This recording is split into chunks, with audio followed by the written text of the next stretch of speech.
Put on live? Okay, today is Tuesday, March 25th, and this is Senate Committee on Institutions. And today we'll be going to the capital budget, 26-27 capital budget. And we're going to be looking at the Department of Public Safety section. And we have with us Jennifer Morrison, the Commissioner of the Department of Public Safety, and James Whitcomb, the Deputy Director of Vermont State Police on Zoom. Thank you very much for being here. I'm Wendy Harrison. I represent the Wyndham District, and we'll Senator Russ Ingalls, Essex District. Senator Joe Major, Windsor District. And Rob Plunkett, Bennington District. Senator Douglas, Orleans District. Okay, so that is us. And Commissioner, if you just want to take it from here, that'd be great. Sure. Good afternoon, and thank you, Madam Chair. My name is Jennifer Morrison. I'm the Commissioner of Public Safety, and I'm going to let Lieutenant Colonel Whitcomb introduce himself. Good afternoon, everyone. Pardon me, just one sec. Let us fix the audio. Can we turn that up? It's kind of it's echoing a lot too. Try that now. Okay, is that better? It's a little louder. We'll have to listen a little closer. Yeah, we'll just That's all. we'll give you special attention. Oh, yeah, my wife says about me listening closely. Is that better? Yeah, it is That is better. better. Thank you. Thank you. Okay, you're welcome. I'm Jen Morrison. I'm the Commissioner of Public Safety, and I'm joined by Lieutenant Colonel Jim Whitcomb of the Vermont State Police. Good afternoon. Hello. And we are here. We were thinking that Joe Asia from Building and General Services would be there. Is he in the room? Not today. He's No. not. No, he's not. Do you feel okay going ahead? Yeah, it's not extensive, the list of what I believe we're here to discuss, and they're both FY27, I believe, appropriations.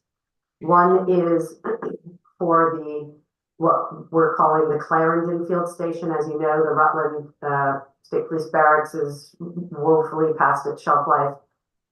We purchased land back in 2013 in Clarendon, which has for a decade now been the new home of the Rutland Field Station. So that's what I believe the $4 million line item is for. And there's also a $150,000 line item to begin land acquisition, planning, and design on a replacement barracks for the Shaftesbury Field Station. So those are the two next in line. As you know, we have about a 20-year plan to continue to refresh all of the state police barracks, and these are the last two. There's one more after this. St. Johnsbury would be the final. St. Johnsbury will be the last one. So we're down to the last 3 out of 10. Okay, I was gonna ask how many. So you have 10 total? 10 total.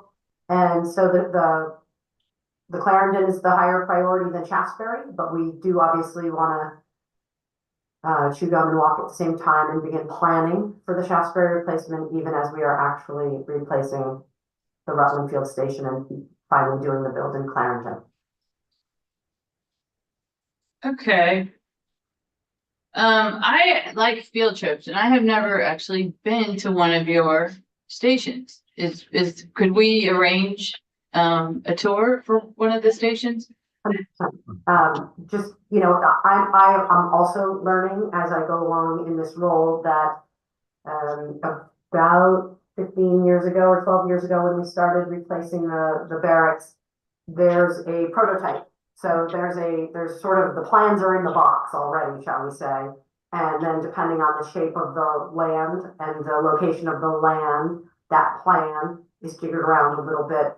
But all of the field stations are going to look remarkably the same because they have, found the sweet spot for what works and what is functionally appropriate given the nature of the work, and then it contracts or expands depending on the number of people who are going to be working in that space. So we'd be happy to provide you with a tour of our newest, the Williston Field Station, if that pleases you, or the only one that doesn't conform to that plan is in Berlin because we repurposed the old library.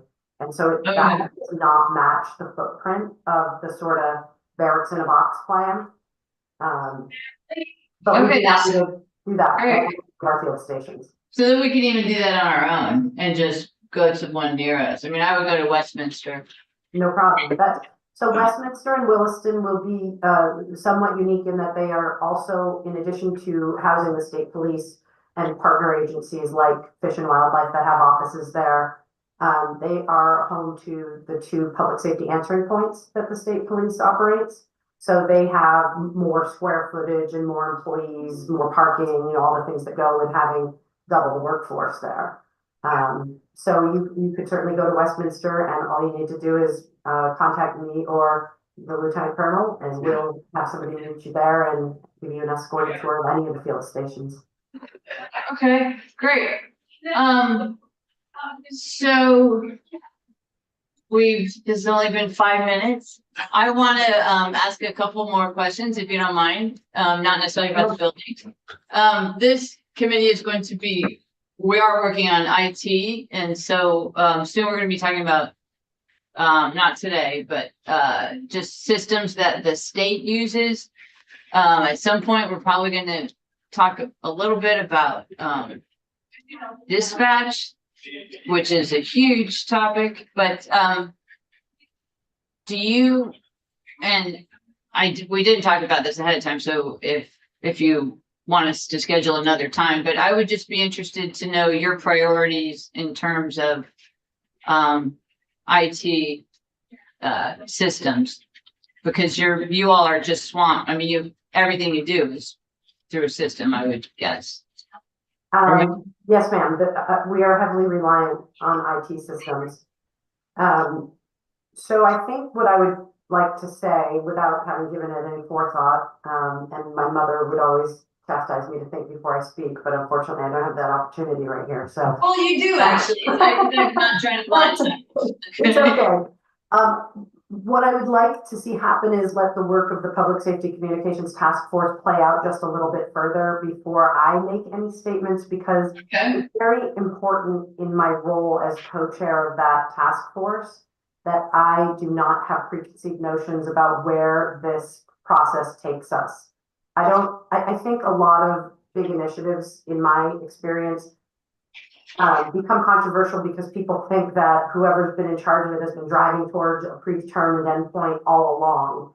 And that is absolutely not what this task force has been doing. We have been very clearly letting our consultants do the work, gather the information, do visits to all 37 dispatch centers that provide service within the state of Vermont, talk to people, inventory equipments and assets.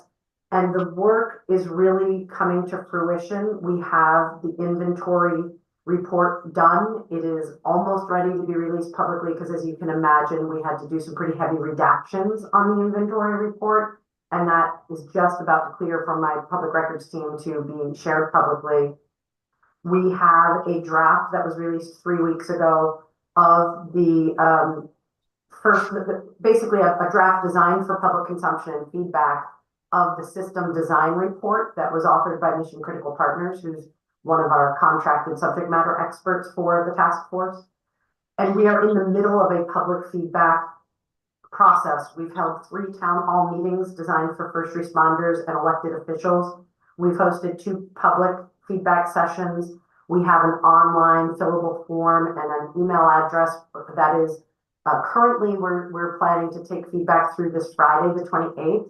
However, the task force is meeting tomorrow, and I know that one of our agenda items is going to be to discuss keeping that feedback period open for another couple of weeks, because we've become aware that it's a big lift. This is a big document, and some people just haven't had time to get as deep into it as they wanted to before providing feedback. So we have been diligently working on this process, and I, as the Commissioner of Public Safety, have to be careful what I say so as to not make it sound like I'm trying to steer the task force in any one direction.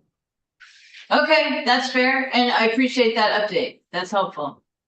Well, we would welcome your feedback if anyone is interested in reading the report, and soon the inventory will be posted up there publicly next to the report. It can be found on the website for the Public Safety Communications Task Force. If you go to the Department of Public Safety's website and click on the button that says Boards and Committees, you'll find a square box that says the Public Safety Communications Task Force. And if you click that, you'll go right there and you'll find a copy of the report, soon the inventory, and all of the various notices that have happened, meeting minutes, agendas, recordings of our meetings, everything. Okay, great. And then I have one other question that is, there was a bill recently on the Senate floor about disposition of firearms, unwanted firearms. And how is that handled now? When there's a firearm, I'm particularly interested in firearms that were not part of a crime or potentially part of a crime. There's an organization in my district, Swords to Plowshares. And what they do is they take unwanted weapons and they turn them into garden tools. And the idea is not to take anyone's guns at all. It's just that sometimes people end up having weapons that they don't want, by inheritance or just finding it in a house they bought. So that's what this group does, is they receive those weapons and turn them into garden tools. So, but sometimes there are weapons that they can't turn into garden tools. So and we found in discussion that a lot of residents just don't know. They assume that they can't. And so then they keep the weapon, which is not a good thing. So I'd like to just be able to know how unwanted weapons are handled now. What's the option for the public? Please, if you don't mind. Yeah, from a standpoint of state police operations, it's a good question because there is no program that I'm aware of Okay. in which we can help without a personal sale. So, I think we try to set people up with direction of who they can contact, FFLs and others that would assist with the sale of the weapon. From destroying a weapon, the state police doesn't take in those weapons. The state what? I'm sorry, does not The take state those? police does not take in weapons for destruction. So you couldn't just drop off your guns at a state police barracks and say, we found these in a house that we bought. We would not accept them. Okay. And do you know of anyone else that would accept them? I don't. Okay. I'm happy to do some research for you. Oh, if it's not trouble, it Yes, would absolutely. be good. It would be good, just general safety stuff, but. Okay, so those are my random questions. Thank you for your flexibility and tolerance. Does anybody else have even not random questions? You can have it on. Commissioner, thank you for coming today, and as handsome as Deputy Director is next to you, not quite as handsome as who you were holding the other day. Oh, thank you. So, it was good to see your family. Was that Thank you. yeah, Grandson. yeah, nice. Yeah. I have two of my grandsons with me, and Perfect. they are quite an icebreaker, shall we say. I guess if you can't bring a puppy into the state house, you ought to bring a baby, and Yeah. you'll be able to have a conversation with just about anyone. And I found that people didn't want to say much of controversy about me or around me when I was holding my grandson. So Yeah. Yeah, well, I bring that child with you every day, Commissioner. Definitely. Yeah, so thank you very much Thank you. for being here. you're welcome. We're happy to provide more information. We'll get back to you on what we find out about where people can turn guns in if they are unwanted. And anything else, whether it's a capital bill or IT or dispatch, anything, we're happy to chat about it. Great, and we'll let you know when Joe Age is here and is ready to speak about this, about your session. Okay, terrific. Thank you very much. All right. Thank you. Thanks. Have a great day. Okay. Sure. So what was the topic that I said, let's talk about it at the end? Oh, the schools, Oh, yeah. unless you don't want. Yeah, it was kind of offhand. Okay. So anything else from folks? Tomorrow, we're gonna talk more about the capital budget. Oh, so we'll have a walkthrough of the whole budget. Yeah, we tried to be able to do that today, but they just weren't available. And then do Forest Parks and Recreation. Thursday, we have our field trip. Just wondering, people remember that? We didn't go off through in half an hour. That's what it's scheduled. That seems, Yeah, and actually, Oh, sorry. Yeah. yeah, the Senate floor is not going to only be a half hour. Yeah, the Senate floor won't be a half hour. Yeah. I'm guessing that walkthrough will be more than half an hour. Yeah, that's what I was. But I don't know, not having done it before. So let's, I'll get with Kayla after we're finished. So, it might be 2:00 that we start tomorrow.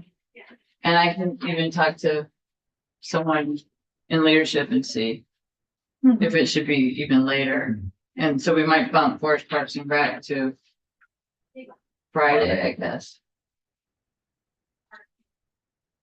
Okay. Okay, well, we'll have plenty to do. It'll be fun to get to Capitol Hill, talking about it for real instead of speculation.